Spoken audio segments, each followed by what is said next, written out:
Hello everyone, we warmly welcome you all to our program brought to you by Indian Achievers Forum.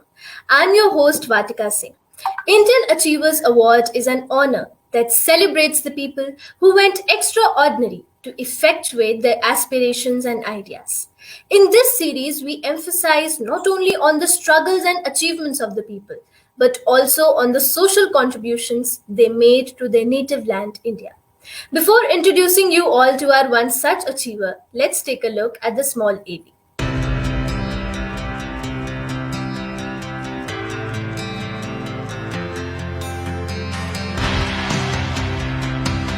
Indian Achievers Forum is driven by a full-fledged advisory board. The board consists of experienced personalities who have excelled in their respective careers.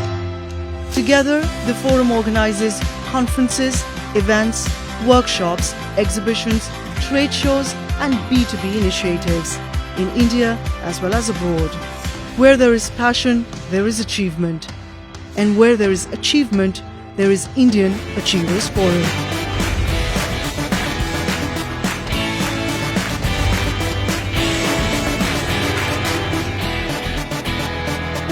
Today we have with us Dr. Pradeep Kumar, who is the president of Indo-European Education Foundation. Hello sir, how are you? Thank you, Vatika. Okay sir, so before entering into the questions, tell us something about you and your journey to Poland and your profession. As you mentioned, my name is Pradeep Kumar. I'm a founder, president for Indo-European Education Foundation, and an assistant professor at the University of Applied Sciences in Nysa, Poland. I'm also an external expert for Polish National Agency Academic Exchange Program. So let's start with the stories, how it began. I was born in Bihar, India, Madhubani, a remote village named Sarara. Then I traveled with my parents to various parts of India. At a very young age, due to my father's job profile, and later I continued exploring India as well as world. The world to eagerness to get a better education. So I have completed my schooling from my village, that is JBNS High School, Madneshwar Asthat. Then came to Darbhanga for intermediate education in 1997. Later on, went to Delhi University, then decided to go for law studies in Pune at Bharati Vidyapeeth, deemed University, New Law College, Pune. And after completion of law in 2006, I have started my journey to learn from global communities and spent crucial time in European countries until March 2008.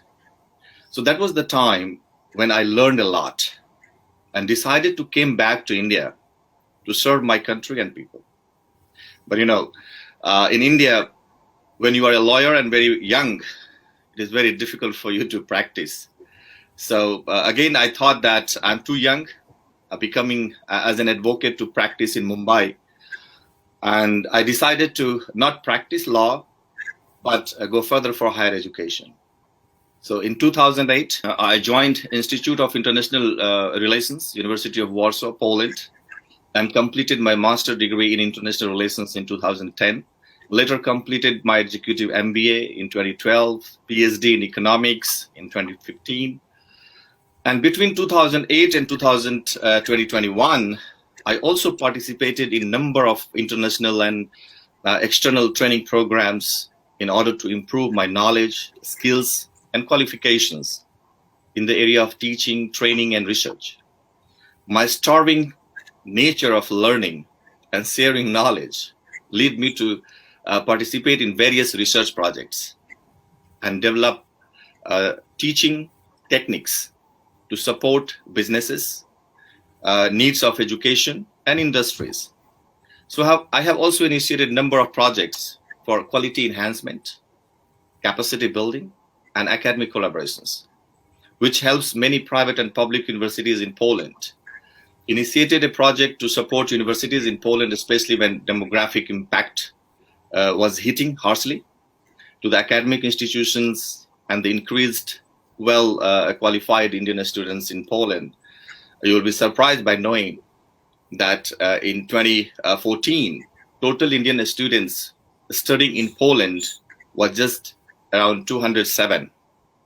And due to our initiative, today we are able to find around 6,000 students studying in Poland. So altogether, I can say that my teaching journey began when I was just around 12 to 13 years old, a boy. During a school day, I used to give private tuitions to my juniors as well as my own classmates. So later I was recognized as one of the best tutor for preparing students for 10th examination board for Bihar school examination. So that results me and pushed me, encouraged me to go ahead for the teaching. So the learning and sharing nature has been continued in Poland till today. That's really commendable, sir. Okay, so moving ahead, I'm very keen to know that how did this idea came into your mind of starting Indo-European Education Foundation? Being in Poland since 2008, especially in the education sector, I realized there is a huge gap between India and Poland for educational as well as industrial cooperation. So the knowledge of India in Poland and Poland in India is quite limited. It has been seen that a majority in Polish universities, they run classical Indian studies. And these are the predominant. Contemporary studies or contemporary Indian informations are missing somewhere, which is supposed to give real India, which is now we are in 21st century. In Central and Eastern Europe, there is that time actually there was no research center concerning modern India, which can support and give a strength to Indo-Polish or Indo-European cooperation in various sectors, such as education and research. So despite a significant number of universities, departments dealing with Oriental studies, there was a very poor level of education and business cooperation between Poland and India. So Polish and Indian societies, they've shown their increasing interest. Like, in recent months and years, we have seen that many Bollywood stars, they are coming to Poland. They started to do their shootings, like Kick and all. So they're looking forward to get such kind of advices, support, who can let them to lead their businesses as one of the largest market in India.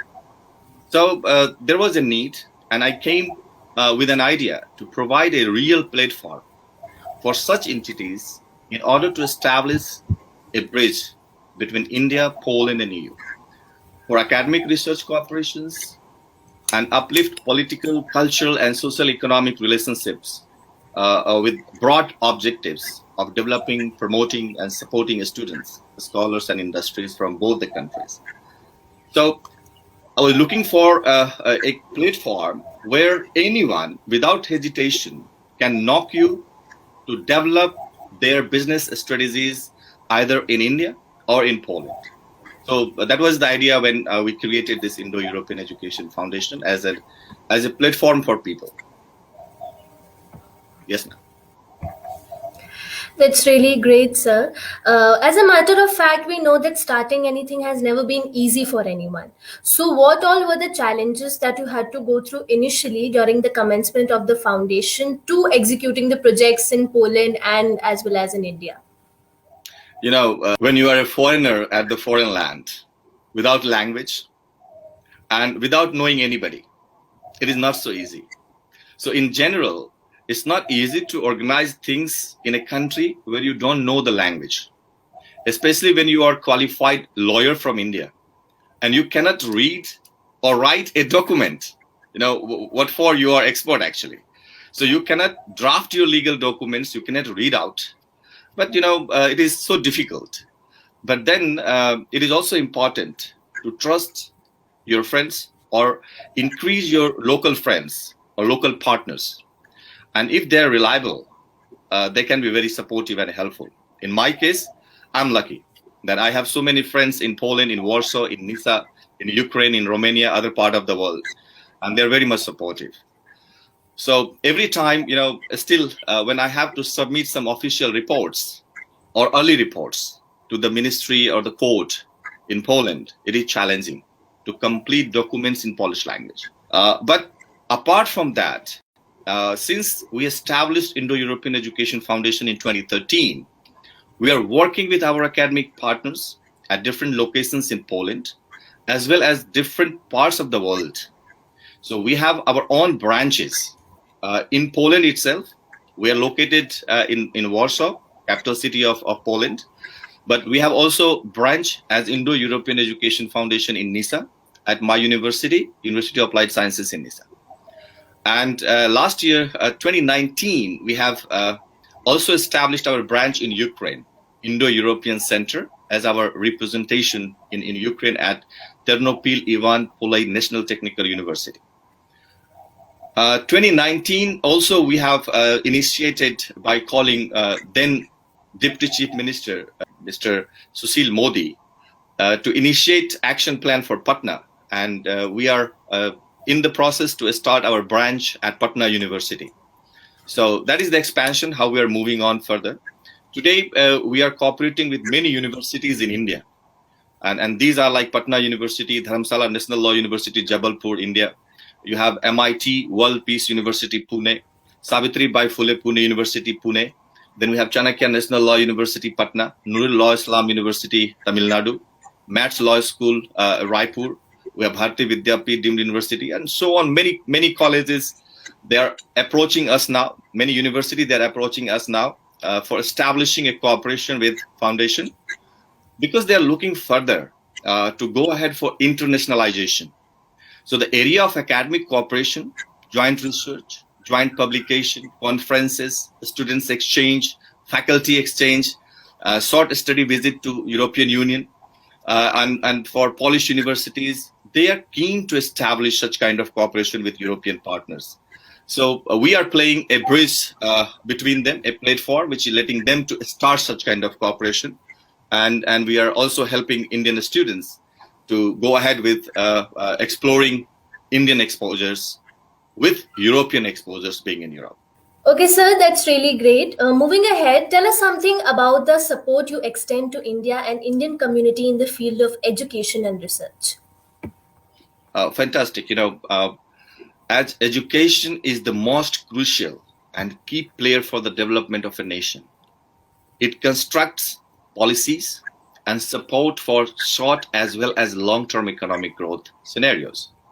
For the short term, contributions education tries to address all short-term policies introduced by government, startup, awareness, or whatever is society introduced by the policies or the policymakers. So, like for example, safety, healthcare, environment, income, daily wages, labor rights, family management, social obligations, and contributions of the individuals for nation building.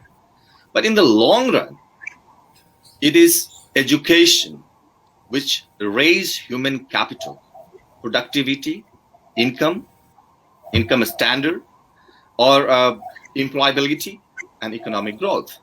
So education is not only improving higher earnings of an individual, but it is also improving an individual's ability for being more productive. So it presents individuals' credentials with high ability in the market and potential employers.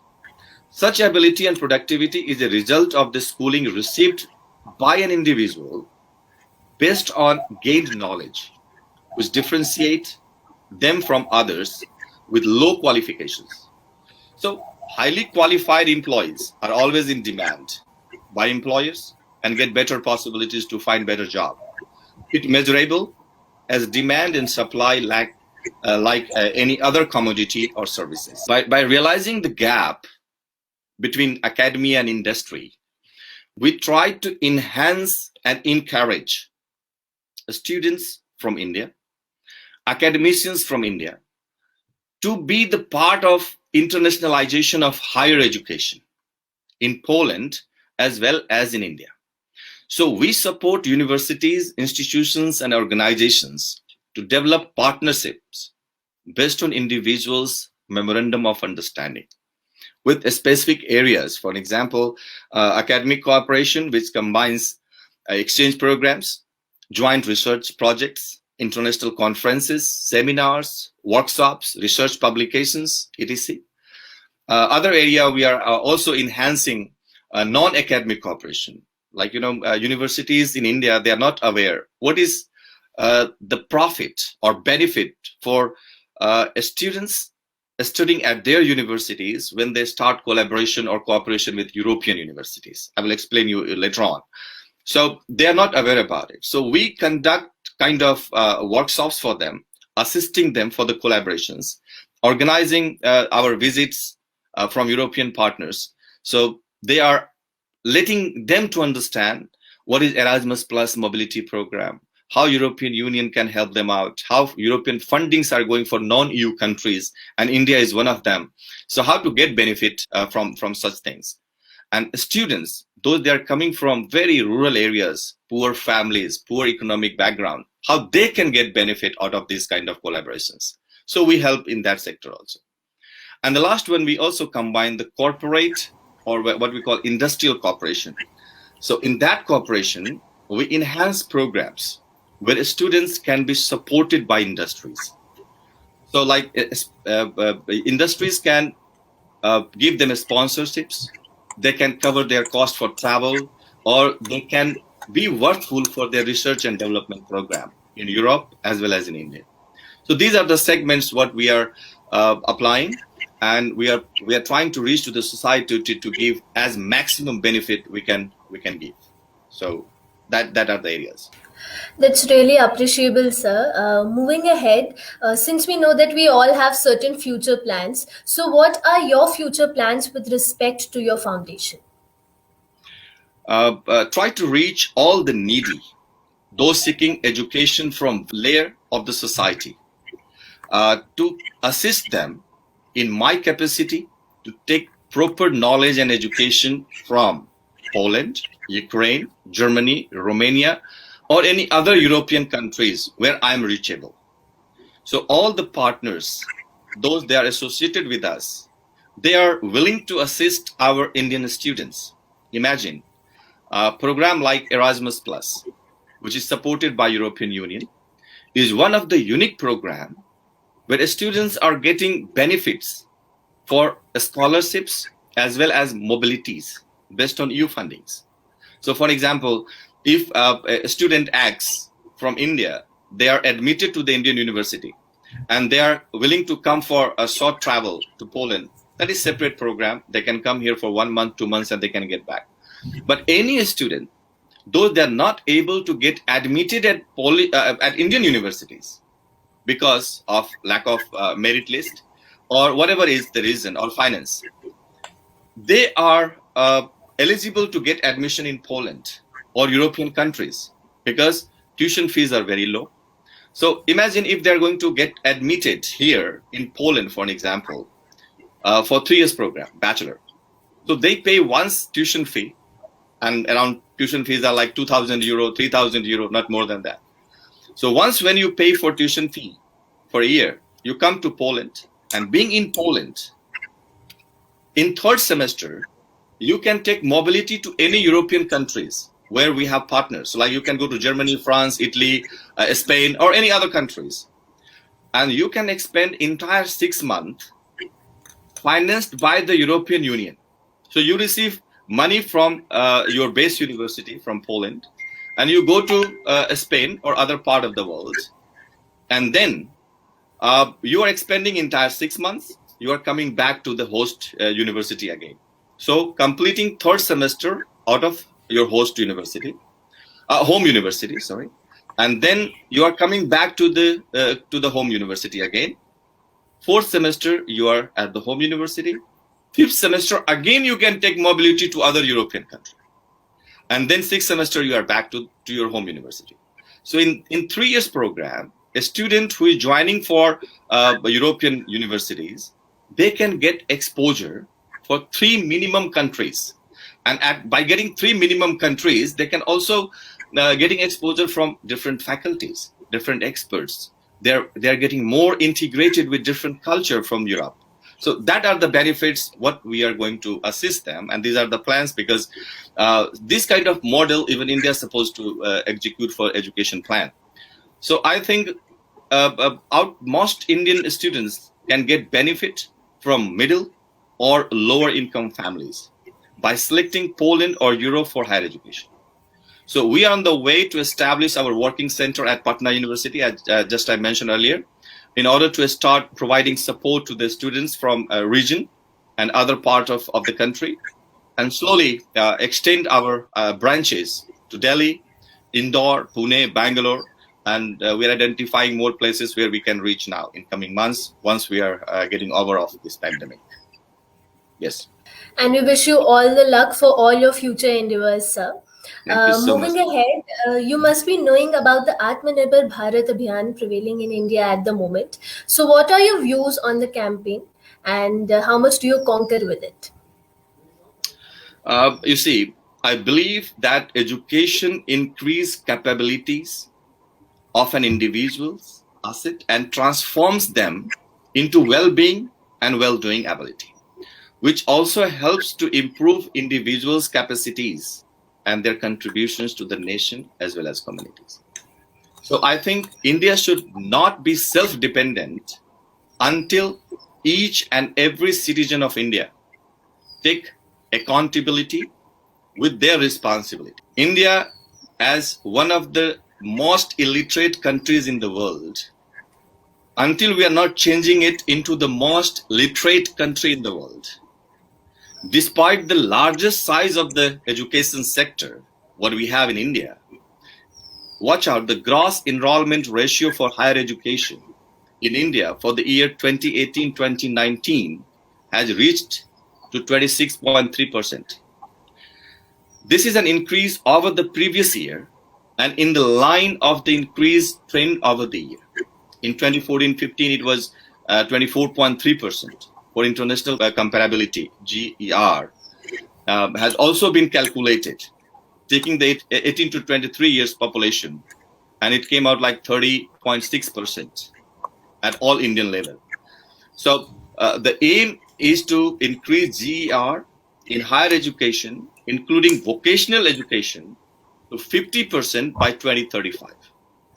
So according to National Education Policy 2020, this means that as many as 74 students, I'm giving you the correct number, 74 students out of 100 students in the age group of 18 to 23 are not enrolled in the higher education in 2019. And even we achieved the target goal of 50% by 2035 as prioritized by the Ministry of Human Resources Development. Now we can see Ministry of Education. Still 50% will not enroll for higher education. Therefore, my organization as Indo-European Education Foundation, and I am trying to encourage the younger generation to get higher education either in India or abroad through various means at different locations. And once they are well educated, they are an asset for the country to make India self-dependent as Atmanirbhar Bharat. So making individuals Atmanirbhar, we are taking next step to make our country Atmanirbhar. So I wish to speed up knowledge, experiences to each and every corner of my country. And people, they're supposed to be well educated to decide what is good, what is bad for them, and then take further steps. And I think their contribution, they are the people, they are going to decide how they are watching country moving further. So I wish all the very best for that kind of sectors. Very aptly said, sir. Okay.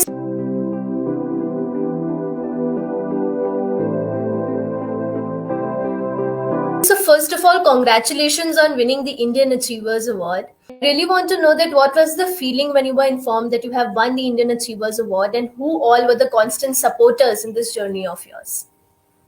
Fantastic, ma'am. I feel very privileged and honored.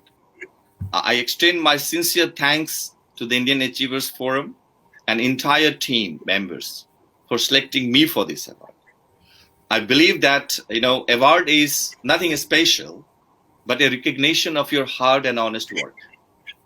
So it will encourage me to be more productive, supportive for those who are in need, and uplift them through my learned knowledge and experiences. So I again thank you so much for appreciation and encouragement. Right, sir. So now, since we know a lot about your professional role, tell us something about your social contributions also. As you can see that, I'm more in education sector. So I believe that the education or educating people by sharing my learned knowledge and experiences is the best contribution what I can do for the society. As we know from the Hitopadesha, Vidya dadati vinyam vinyadapi patratam patratva ghanmapanoti dhanadharma tata sukham. Means education gives discipline, humbleness. Humbleness brings worthiness. Worthiness gives wealth. Wealth brings joy, happiness.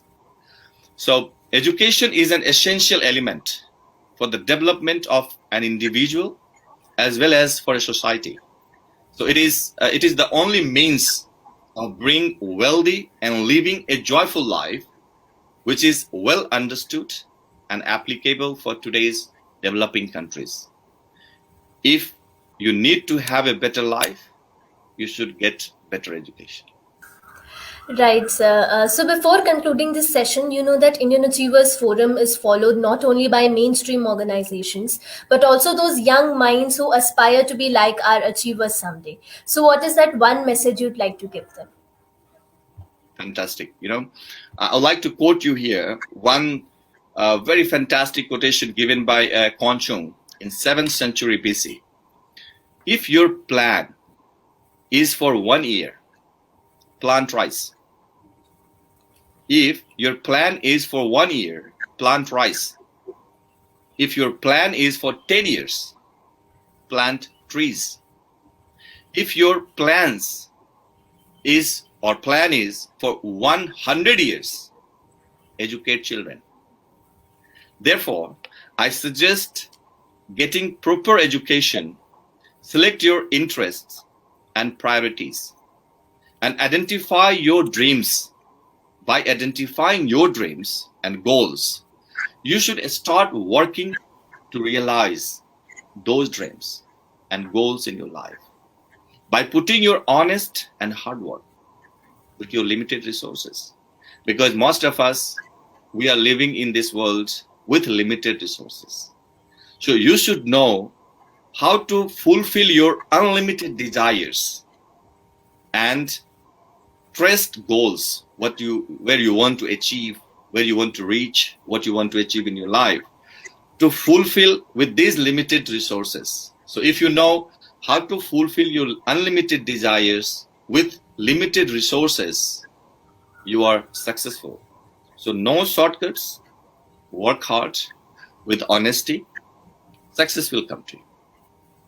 And that, I must say, is a great piece of advice, sir. Thank you so much for joining with us today. It was pleasure talking to you, and we hope that you continue to inspire people of all ages forever. Thank you so much, sir. Thank you so much, ma'am. It was really fantastic to talk to you, and hope that this forum, Indian Forum, is fantastic place, by recognizing someone and also enhancing them to do best in their areas. So thanks a lot for giving me this award and conducting this interview. Thanks. Thank you so much.